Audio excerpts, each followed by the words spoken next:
Why did Joe Biden's Securities and Exchange Commission just file a brand new lawsuit against Elon Musk for securities fraud and securities violations? I'm Michael Popak. You're on Legal AF and the MeidasTouch Network. Let me explain to you why it's important that Gary Gensler, the sheriff of Wall Street for Joe Biden, continues to do his job all the way through the inauguration. Let's break it down. I'll tell you about the suit, and I'll tell you why. Forget about build the wall, why Joe Biden's continuing to build in the remaining days of his administration, even through his cabinet picks like the Securities and Exchange Commission. They're building their insulator, their firewall to protect democracy with executive orders, with new lawsuits, with administrative procedures. Because the more they do now, the more Donald Trump has to try to undo when he takes office. And there's a limited amount of time. I mean, if you do the curve of political capital, political will, and time, there's just only so many things that Donald Trump can do in the first day or 100 days. And the more he has to try to undo what Joe Biden has done to protect democracy and the Securities and Exchange Commission has done to protect financial markets, the less time he has on the clock to do what he wants to do, which is to advance his Project 2025 Heritage Foundation bought and paid for agenda. And so the new filing against Elon Musk for securities violations is important. Let me break it down for you. I'm going to use my Wall Street background to tell you about it as a lawyer who worked on Wall Street for a number of years. Let's get into it. What happened? What happened is the new lawsuit claims that Elon Musk defrauded, if you will, the market for $150 million because he did not disclose on time that he was acquiring millions and millions of shares of Twitter, before he bought it. Why does that matter? The goal of regulators like the Securities and Exchange Commission for publicly traded companies like Twitter, ones whose stock trades with the public, is to make sure that there's a level playing field in the investing community, right? That the big fat cat doesn't have an advantage through insider knowledge or information or other transactions against the mom and pop investor. They already have a lot of advantages, trust me. But the advantage is about information. The goal is to have information be symmetrical and transparent so that if you're buying one share and Elon Musk is buying 10 million shares, you're on equal footing from an informational standpoint to make your decisions. Because if you knew, for instance, that Elon Musk was buying up Twitter stock, you may not sell it as cheaply as you did into the market. And that's what Elon Musk is alleged to have done.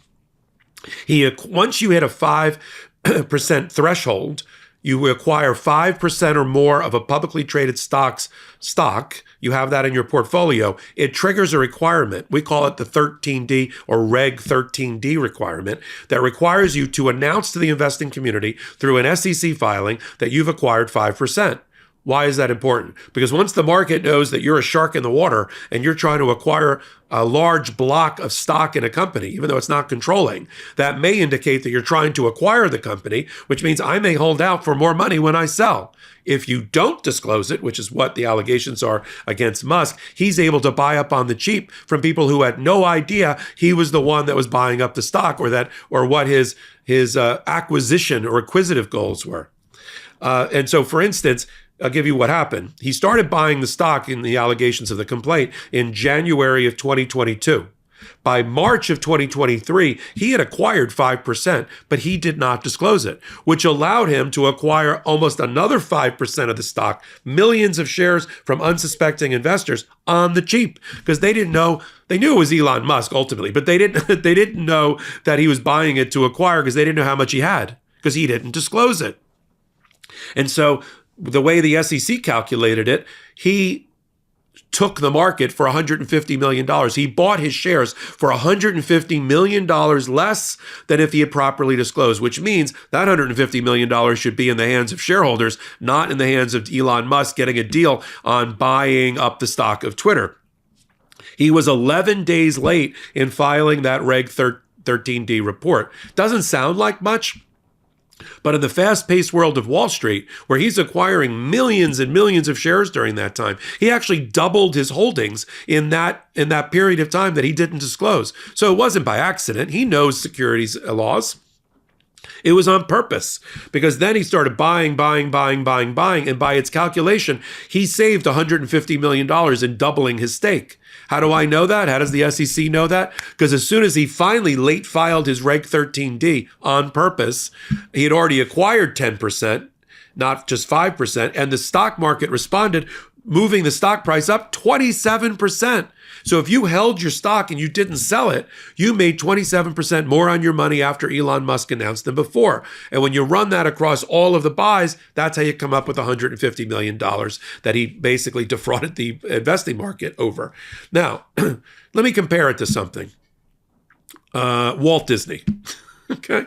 Walt Disney, in a real estate transaction that's not regulated by a regulator like the Securities and Exchange Commission, he was able, like 75 years ago, to fly over Central Florida in a crop duster and point out big swatches of agricultural land that he wanted to acquire in and around Kissimmee, Florida, right? And buy it up through secret trusts and secret buying groups and secret sellers, straw men purchases, so nobody knew it was Walt Disney.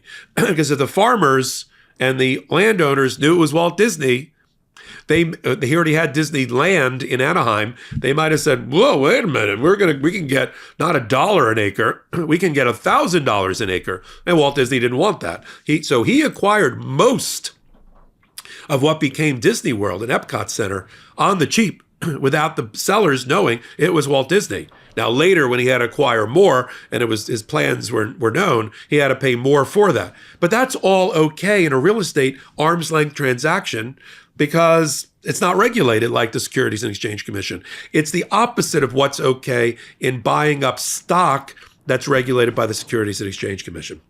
Millions of Americans grind or clench their teeth at night, and most don't even know they're doing it. If you have jaw pain or headaches after a night's sleep, there's a high chance you grind or clench your teeth. Teeth grinding, also known as bruxism or TMJ, is generally caused by stress, and it can cause serious damage, such as eroding away your enamel and broken teeth, which leads to expensive dental bills. The solution to protecting your teeth is a mouth guard. But mouth guards from the dentist, they can cost you around $500 to $800. The good news is that there's Remy. Remy makes dental grade professional quality mouth guards without the painful price tag. They're up to 80% cheaper than what you'd pay at the dentist and don't require you to visit a dental office. Remy's process is simple. They send you an at-home impression kit to create molds of your teeth. You send those back to Remy, and Remy's dental team will make your custom fit guards and send them right back to you. Remy's guards are so comfortable to wear that most customers forget they're even wearing them. Plus, with a 45-night satisfaction guarantee, you can try it risk-free, sleep better, and decide if it's the perfect fit. If not, Remy's got you covered. Look, stress can be my middle name sometimes, especially in the fast-paced world of podcasting and content creation. I'm on a news cycle timer, and at night, sometimes I have trouble turning off the old brain engine. And I have a lot of dental work that my dentist would love if I did a better job protecting, including my smile. And then I found the Remy mouthguard kit. And now my dentist is jealous. The in-home process was so convenient, easy, and affordable using their custom impression kit. It took me less than 10 minutes, and Remy ships it to you for no additional cost. And they keep your impression on file for future use. Remy is for anyone dealing with nighttime grinding, clenching, or jaw pain who wants an affordable solution to protect their smile and say goodnight to jaw pain and headaches. Head to shopremy.com/legalaf and use code LegalAF to save up to 50%. That's 50% off at shopremi.com/LegalAF with code LegalAF. Give your teeth a break without breaking the bank with Remy. Thank you, Remy, for sponsoring this episode. Now, Elon Musk hates regulators. And he's been doing a dance of death with the Securities and Exchange Commission the whole time he's owned public companies. They've sanctioned him. They've punished him. They've stopped him from using social media to gyrate on purpose his stock prices. I mean, he used to post things on Twitter and on social media and just watch the stock go up. Like, I'm thinking about buying back all my stock at, and then you make a joke about smoking weed at, I don't know, at $4.30 a share. Oh my God, $4.30 a share. Everybody started buying. Oh no, I'm not going to do that. And that's illegal. That is an illegal stock manipulation, and where you're giving statements about what you're going to buy that are false, and the market relies on it. So he got sanctioned for that. Now, we also know Elon Musk hates regulators around the world, inside the United States and outside. That's why, frankly, he's become ambassador chaos for Donald Trump. And he's been trying to topple the governments of our allies, of the UK, of Germany, of France, of Canada. Not because he cares about America. He wants to get rid of all those regulators that have been driving him crazy about all of his businesses. In the European Union, he hates the European Union, and he hates American regulators. That was the biggest fear when Donald Trump brought Musk into the government, is that Musk was going to be single-handedly handpicking regulators against him. He's got billions of dollars in government contracts, and he's the fox inside the chicken coop who's going to be in charge of cutting government spending. I assure you, come back here. We'll get the contracts through freedom of information requests during the 4-year term. Elon Musk will triple, if not quadruple, the amount of his federal contracts for his companies while he is a federal officer. Guaranteed. He's already doubled his cryptocurrency and value in Tesla. Before he gave his $200 million plus to Donald Trump to buy an election, his total net worth was about $250 billion. It's now pushing $500 billion just since November. That's why he gets up on stages and jumps up and down to like cryptocurrency. Yeah, because he owns billions in cryptocurrency. He was doing that in the stock market for years. That's why he hates Gary Gensler, the Securities and Exchange Commission head for now, because he wants to regulate and has been regulating cryptocurrency. They don't want regulation in cryptocurrency. All of the incoming administration is completely tied in with the cryptocurrency community, who gave billions of dollars to Donald Trump to get him elected. They have huge stakes in cryptocurrency. They own companies in cryptocurrency. His commerce secretary coming in, Howard Lutnick, tied to cryptocurrency. Donald Trump himself owns a cryptocurrency platform. Elon Musk, billions and billions of dollars in cryptocurrency. They want to get rid of Gensler.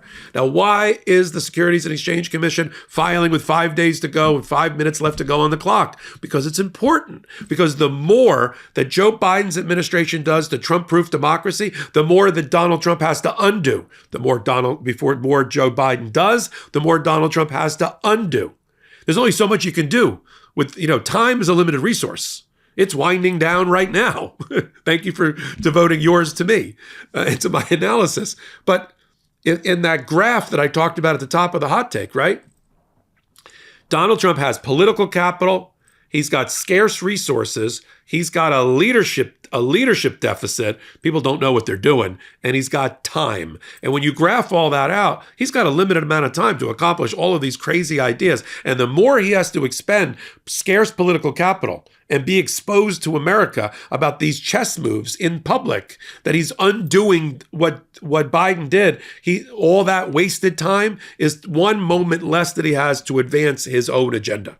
Yeah. And certain things he can't even undo because of the way Joe Biden is completely tied off that knot. He's never going to be able to undo it unless there's a court case, and that wastes more time. If we learned anything from Donald Trump, make bad things happen more slowly.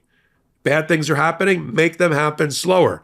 So we're going to make that bad thing of Donald Trump happen slower by tying him up, by weighting him down, by pinning him down with all of these lawsuits and people in his administration, because it's right. And so that's why that's been done. I'm going to continue to follow everything that happens between now and Monday in the Biden administration world, including these lawsuits. Good on and kudos to Gary Gensler, Securities and Exchange Commission, for bringing this suit. It'll probably be dismissed by the incoming Securities and Exchange Commission chair for Donald Trump, who's already announced that he's a pro-cryptocurrency guy.